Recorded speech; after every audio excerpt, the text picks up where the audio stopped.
Greetings, everyone. I'm Dr. Marianne Mercer, and welcome to my Positive Life Answers podcast. I'm your podcast host and self-improvement expert, Dr. Marianne Mercer. You can call me Dr. Mary, as many people do. And welcome to episode 14, Creating a Happy, Optimistic, and Productive Workplace. In my Positive Life Answers podcast, my goal is to help you transform the quality of your life and help you create the life you desire. The goal of my podcasts are to help you make improvements and changes in your life in practical and empowering ways. So let's create the best life ever. If you're new and just discovered my podcast, a warm welcome to you. I'm so glad you found me. Now don't forget to follow the podcast by pressing that follow button so that you don't miss out on my future episodes. And thank you to those who've been following me for a while and your messages regarding my podcasts. Don't forget to go to my website to contact me and also where you can sign up for my free newsletter at PositiveLifeAnswers.com. I'm so excited today. Today we're going to talk about creating an upbeat, optimistic, and productive workplace. Some comments or questions I've been getting from the listeners included what they or their bosses can do to make their offices or workplace better. And that's a great question. As a result of this request, I talked to my co-author and my partner, Dr. Michael Mercer. Dr. Mercer wrote 6 books and also created 3 pre-employment tests. Today he's going to talk about creating a happy, optimistic, and productive workplace. And that is based on a few books that he wrote, including Spontaneous Optimism. Dr. Michael Mercer is my co-author of Spontaneous Optimism. But Dr. Mercer also wrote several other books called How Winners Do It, Hire the Best and Avoid the Rest, and Absolutely Fabulous Organizational Change. Dr. Michael Mercer has appeared on over 400 radio and TV shows, including Oprah, and he's been quoted many times in the Wall Street Journal and other business publications. So let's give a warm welcome to Dr. Michael Mercer.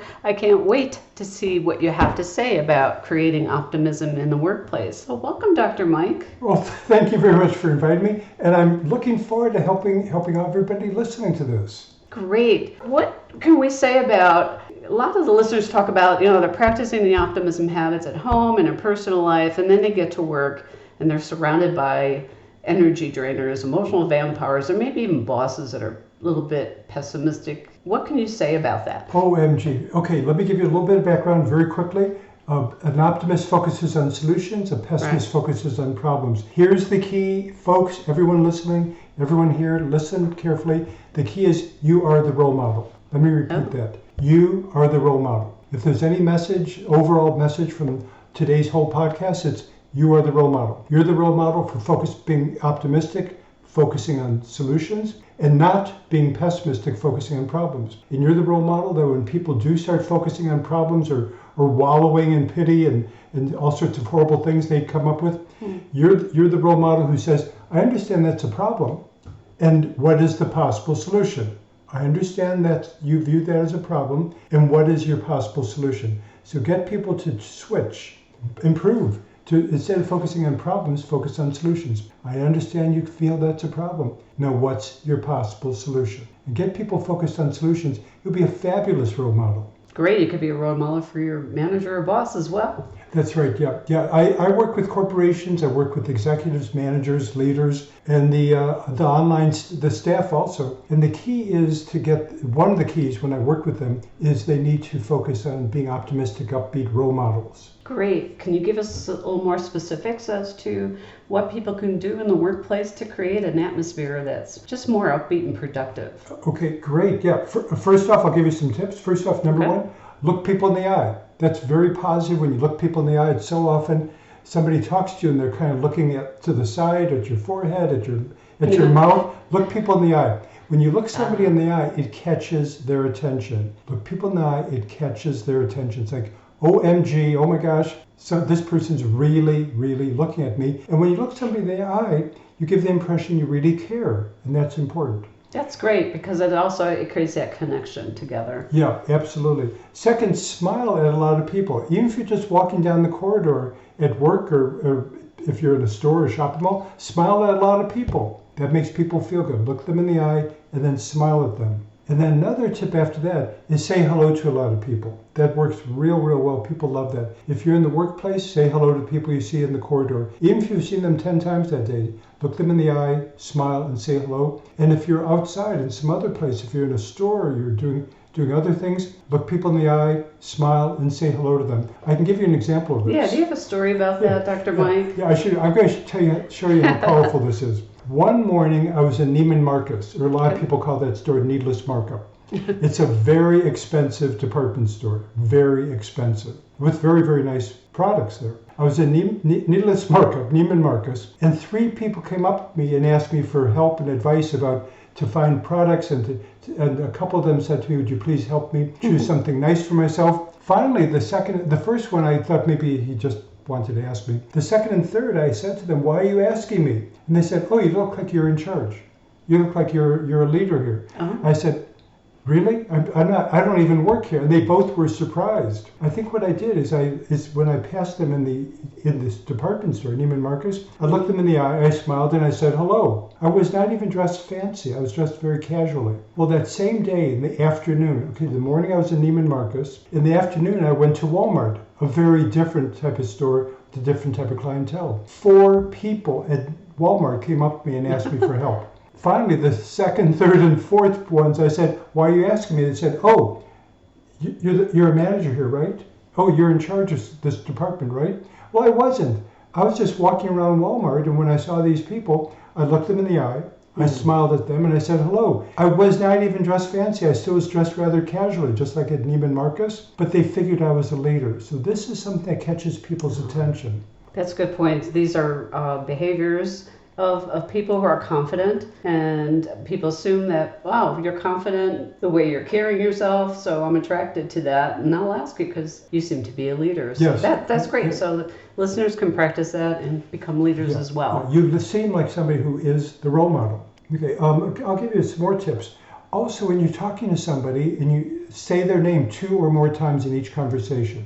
Okay. Say the person's name 2 or more times in each conversation. Why is that? You'll love this. People feel magnetically attracted to their name. If you ask in any language, if you ask somebody what's their favorite word, I guarantee the answer is hearing their name. Okay? Oh, really? People love to hear their name. As soon as you hear your name, you get it. You turn. I know. My first name, Michael, is a very common name. A lot of times I'll be near a crowd of people and somebody will shout out Michael, and I turn along with 5 other people also named Michael. People are attracted to their names. So when you talk to people, use their name 2 or more times in each conversation. Okay. People love that. Great. Those are great. These are easy to do, and there's no excuse not to practice these. Absolutely. What other tips can you give us? Okay, another tip is ask open-ended questions. Open-ended questions. These are questions that start with these 4 words. Tell me, describe, what, or how. Tell me, describe, what, or how. Those are open-ended questions. When you ask someone an open-ended question, they cannot just answer by just saying yes or no. Instead, they have to tell you their thoughts, needs, feelings, opinions, goals, and experiences.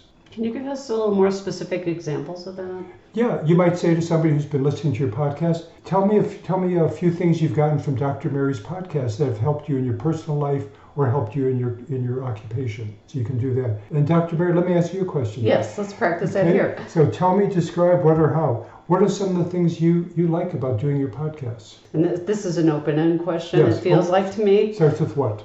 Tell me. yeah, tell me. Tell me. I love doing podcasts because I love to know that I can reach out to people all over the world and help them versus just having people come to my office. I feel like I'm creating a positive domino effect in the world. Yes, you're being a role model for hundreds or thousands of people who could listen to your podcasts. Absolutely. Versus if it was a closed-ended question, what would you have asked me about?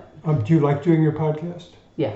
That's closed-ended. yeah. Could people learn something useful from your podcast? Yes. Okay, those are closed-ended. Okay, great. I think that gives. So you'll just get yes or no or X or Y with closed-ended questions. Great. That start with words like do you, would you, could you. Instead, ask open-ended questions. Tell me, describe, what, and how. That's great. Anything else? Yeah, there's another thing that's real important, and I just am astounded, amazed at how many people don't do these 2 simple things.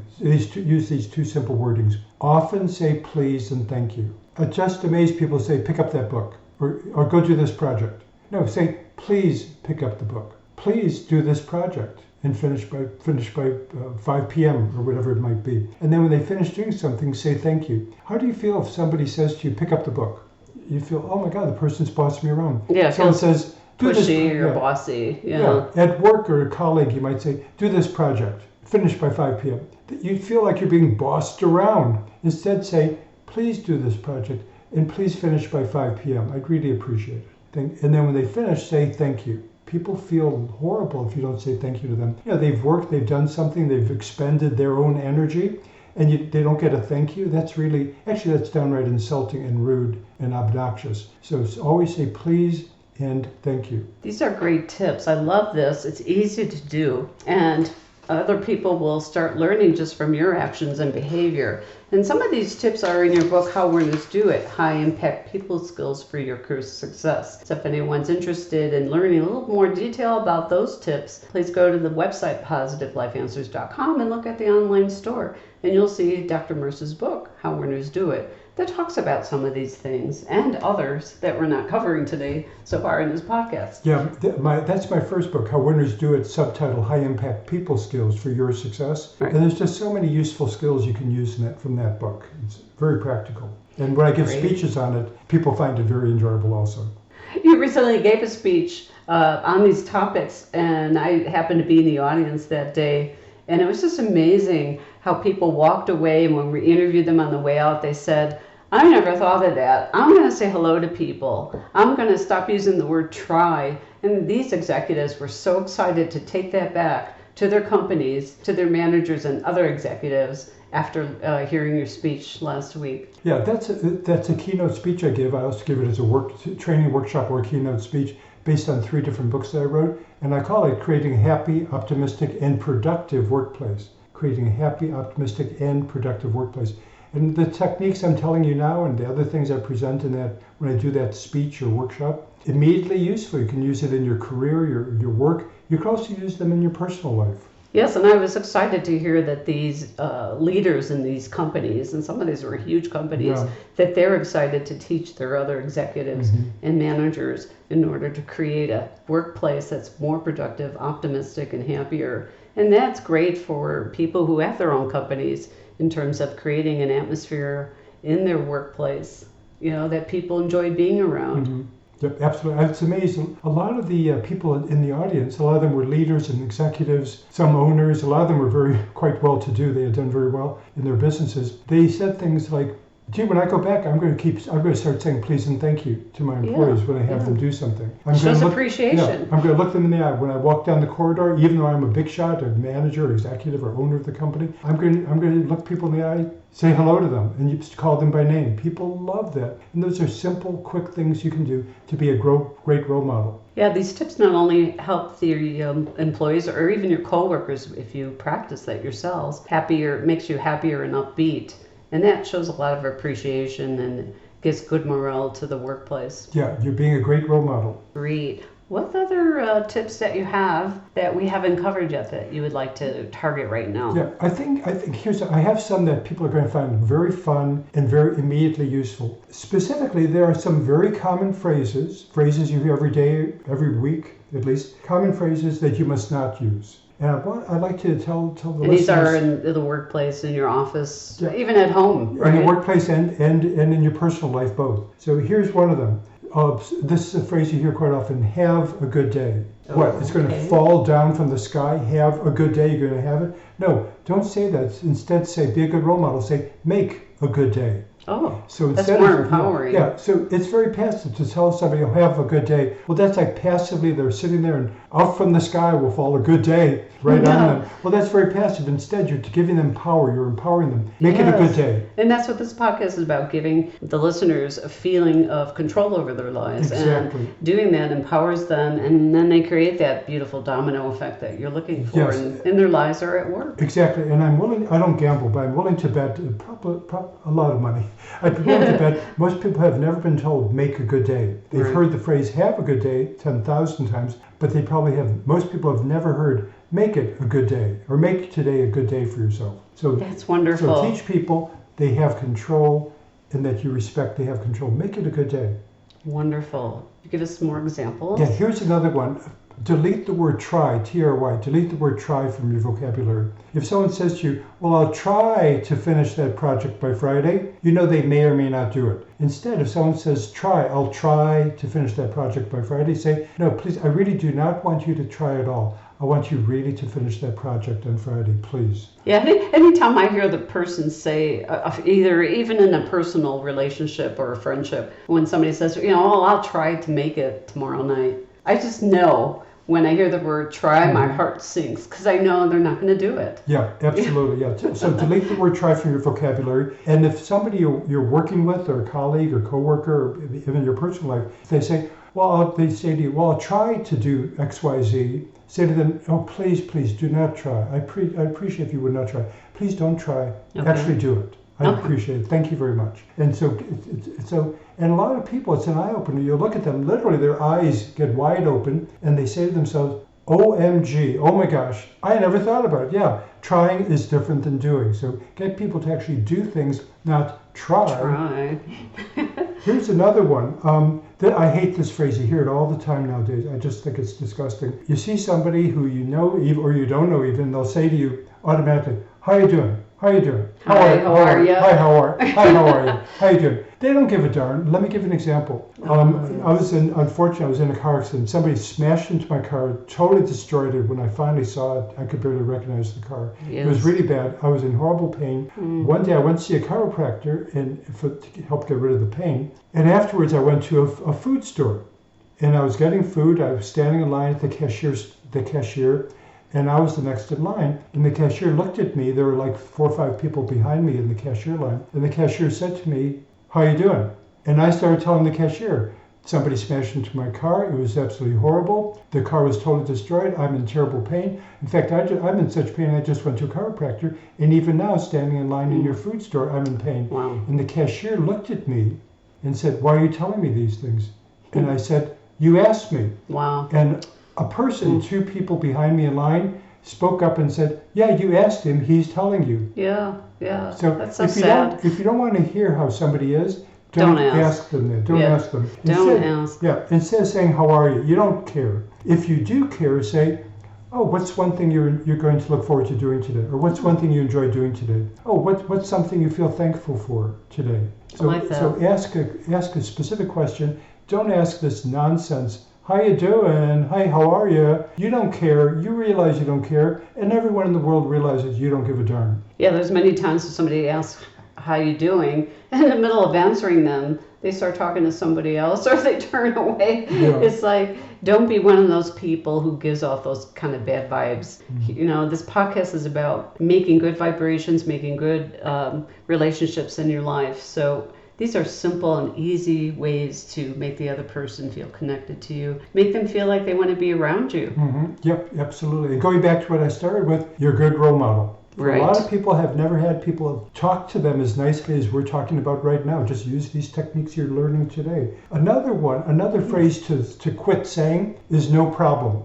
Let's say someone says to you, would you please do X, Y, or Z for me? Think about it for a moment. In other words, it is a problem for them to do it. They're asking you to do it. Would you please do X, Y, or Z for me? It's a problem for them to do it. So after you do it, and they say thank you, because you did something that was a problem for them, do not say to them these 2 words, no problem. Now you might have considered it easy to do, but to them it was a problem. They asked you to do it for them. They asked you to help them with it. So cut out the words no problem. That's really an insult. Somebody's having a hard time doing something. They ask you to do it. And then when they say thank you for doing it, you say no problem. Like it's in effect saying, you idiot, you're too stupid or lazy to do it. So don't say that. Instead say, you're welcome. Or, oh, I like helping you. I like that. That's great. Yeah, I like helping you. You're welcome. These are wonderful suggestions, Dr. Mike. And I think we saved the best for the last. There's another topic within this, creating an optimistic, upbeat, productive workplace or family life, whatever it is for you. And it's about the issue of grace. So can you tell us what you mean about grace? Yes, I know that if I went with one of the listeners, we walked down the street and we asked 10 people what grace is, we'd get precisely, I'm very good at precise things, we'd get precisely, exactly, if we asked 10 people, we'd get precisely 11 different definitions of grace. Sure. So I made my own own definition of grace that a lot of people find very helpful. I say that someone exuding grace does four main things. They're kind, they're caring, they're helpful, and they're encouraging. Let me go through that again. My definition of grace is somebody who gives you kindness, caring, is helpful, and encourages you. That's grace. Those are important things to give people. People love that. It makes them feel good. And when you give someone grace, it also is very healing. It makes them feel good. People may not be having the best day in the world, and you're kind, caring, helpful, encouraging to them. You're giving them grace. You're helping them feel better. Someone's having a great day, and you give them grace. That's wonderful. Makes them feel good. It makes them heal, you might say. It makes them feel even better. And when you give grace in the workplace, you're helping heal your employees, because a lot of them have not had the nicest day in the world. They may be going back to a not very nice or lousy environment when they leave, when they go home, or when they go out, leave the workplace. So when they're in the workplace, you want them to feel, when they're with you, you're a good role model, that you're going to give them grace. You're going to be kind to them. You'll show them that you care about them. You'll be helpful to them when you can help them. And also you encourage them. Yeah, you can do it. You can do it. Oh gosh, I bet you're going to get great results. I really appreciate the great results you got. You're fabulous. Thank you. So give that to people, and it produces healing. A lot of people come to you if you're in the workplace, for example, and they're not going to tell you, but they're hurting. Yes. Outside of work, they've had some lousy experiences, maybe some lousy people who have been rude, obnoxious, and unkind to them, and they show up at your workplace, and you're kind, caring, helpful, encouraging. That means a lot to them. They may not have gotten that anywhere else. Now they're getting paid to do their job. You're getting paid, and you're helping them personally heal on the inside, emotionally, and also physically. When you treat someone nicely, it helps them feel better. That also helps people feel healthier, physically and emotionally. This is important. So the listeners that have their own businesses, or they're in a position of a manager or president and have employees under them, these are really important tips to have, because you want your employees to come in, feel really cared for, and also encouraged. You're a leader and you're a role model. Yes, I know I've said role model probably 5 or 10 times during this podcast. That's important. You're a role model. Keep that in mind. You're not just getting things done. You're not just leading. You're not just managing. You're not just doing your work. You literally are doing all those things, and you're a role model. You're a great role model. When you focus on solutions like an optimist and not on problems, when you have people around you or employees or coworkers who are wallowing, complaining, whining, moaning, all those negative things, and you say to them, I understand that bothers you. Now, what's the possible solution? In other words, you're saying to them, I'm going to help you be more optimistic. Please tell me what's the possible solution. By the way, BTW, that's an open-ended question. Starting with the word what. What is the possible solution? Right. Yeah. Right. Interestingly, when I taught part-time, after I left my last corporate management job, I taught part-time one evening a week in an MBA program. And I had a lot of students in the MBA program. They typically were managers or executives in the companies or organizations where they worked. And in my syllabus, I did something the director of the MBA program said, the chairman of the MBA program said no other faculty member put it in their syllabus. In the syllabus I gave students, I said, you're not allowed to complain in class. Or even when we do exercises in class, or when you come up and talk to me, you're not allowed to complain. Instead, you could say, this concerns me, and then you must come up with a solution. In other words, you can't just complain and be negative and pessimistic. You have to come up with a solution. So I put that in the syllabus, and lo and behold, in my classes, I never, ever, ever, ever let students complain. If any students started complaining about something, either during a class discussion or when I had them in small groups discussing things, I'd say to them, I know that bothers you. Now, what's the possible solution? Be optimistic about it, focusing on solutions, not pessimistic, focusing on problems. Well, I had one student, I taught 3 different classes in the MBA program. She took all 3 of them. And her last day of classes was one of my classes. And when she finished my class that day, she literally would have completed all the requirements to earn her MBA degree. She'd be able to graduate with her MBA. Well, she came up to me before class. Again, it was her very last class in the entire MBA program. After my class, if she passed the exam, which I was sure she would, she'd be finished with her MBA program. Before class, that last class she was having, she walked up to me and she said, Dr. Mercer, I'd like to talk with you, or actually I need to talk with you after class, but privately. Oh. I said, that's fine. Okay. I had no idea what she wanted to talk about. So after class, all the students left, all the other faculty left, even the security guard. I could see in the hallway corridors, all the security guards left even.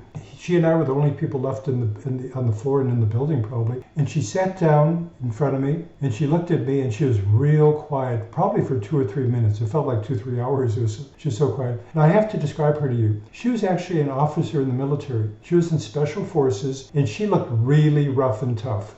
If you ever were in a military situation in war, you would want her to be with you. Wow. If you ever went through a bad neighborhood or a place where bad things are going on, you would want her to accompany you. I mean, she looked real rough and tough. So she's sitting there staring at me quietly for a few minutes. Wow.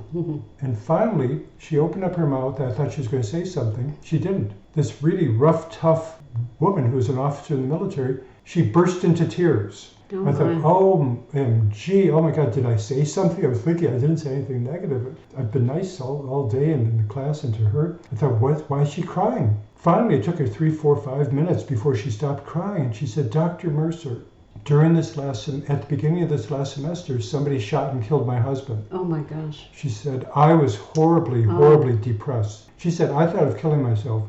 And I got to tell you, I have lots of guns and rifles I could kill myself with. And I have other instruments I could use to quickly commit suicide. She said only one thing kept me going. Only one. I said, what was that? She said, the reason I didn't kill myself, Dr. Mercer, is because every week I looked forward to coming to your class where I knew you would focus on positive things and everything would be positive and upbeat, optimistic and not pessimistic and negative. I kept myself alive. I didn't kill myself, which I could have very quickly and easily. Yes.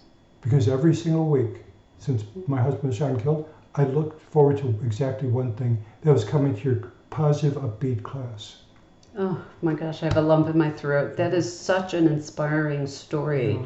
And I hope the listeners are hearing, Dr. Mercer, of just the simple acts of kindness and being a good role model, what he did for this woman. And didn't even know it till the last class. Yes. I just want you all to remember the story. It's just really amazing. Yeah. Between the lines, she was saying to me, Dr. Mercer, your class gave me grace. Yes. You were kind as a faculty member, as my professor here in this class. You were kind, caring, helpful, and encouraging. You had me and everyone else, all the other students, focus on solutions, not problems. You helped keep me alive. Wow, Dr. Mike, that's great. An amazing story. These tips are really spot on. They're easy to do. And I just want everyone listening to practice that every day. You know, pick a couple of them that really land with you and start. It's not hard. It takes, 60 seconds to give somebody an eye contact or a smile, or even less than 60 seconds. That's right. Any final words of wisdom, Dr. Mike? Do this everywhere you are. Even if you're not teaching, even if you're not in Neiman Marcus or Walmart, do all these things. Do it in your workplace and also do it in your personal life. People love that. People feel good. You're special. You are a role model when you use these optimistic, upbeat, positive tips and behaviors. Wonderful. Dr. Mike, thank you so much. This answers a lot of the questions I was getting via email from my listeners as to, I've been doing this at home, but I go to work and it's a buzzkill. Well, this is how you can create a better atmosphere at your job, and perhaps your manager or boss will recognize that and learn from you as well. So you'll be a good role model. Dr. Mercer will come back to talk about his book, How Runners Do It, High Impact People Skills for Your Career Success. So we look forward to seeing you again here at Positive Life Answers podcast. Fabulous. Dr. Mary, I am looking forward to that also, being with you in the podcast and also helping your listeners. And I want to say, Dr. Mercer, I'm practicing right now. Thank you. Thank you for your teaching and your wisdom. I sure appreciate it. You're good. And so does the listeners. Yes. So let me know how this lesson on the optimism in the workplace that Dr. Mercer taught you lands with you. Feel free to ask any questions you may have and email me directly at Dr. Mercer, that's DRMERCER, at PositiveLifeAnswers.com. You can also feel free to contact me regarding your questions and comments using the Contact Us form at our website called PositiveLifeAnswers.com. And I'll respond to your questions and comments during my podcast and send you an email as well. So also please go to PositiveLifeAnswers.com and sign up for your free newsletter. My newsletters are a great way to support the topics we talk about in this podcast and also to communicate to you. It will alert you to upcoming workshops and group gatherings that I might be planning. And as a bonus, remember you get that free guide called Quick Tips to become more upbeat and optimistic. So go to our website, and at the online store you can see books written by myself or in conjunction with Dr. Michael Mercer for a spontaneous optimism book that we wrote together, and for the book I wrote, Bouncing Back from Difficult Times. You can also contact me about my unique intensive coaching sessions that we can meet online, on video, or in person. So let me know if you're ready to take a leap in your path to changing and improving your life. A note to my listeners, this podcast aims to provide useful information to my listeners. It's published with the understanding that your host, Dr. Mary Ann Mercer, and today Dr. Michael Mercer, are not engaged in rendering professional services, counseling, or therapy through the contents and comments of this podcast. If professional services is needed and sought by the listeners, such as counseling, therapy, or medical advice, then the listener is responsible for seeking the services of a really competent professional. Contact your local psychological association or contact your doctor for in-network referrals. Thank you for listening. Remember to make it a fantastic week. We'll see you next time. Positively, Dr. Mary.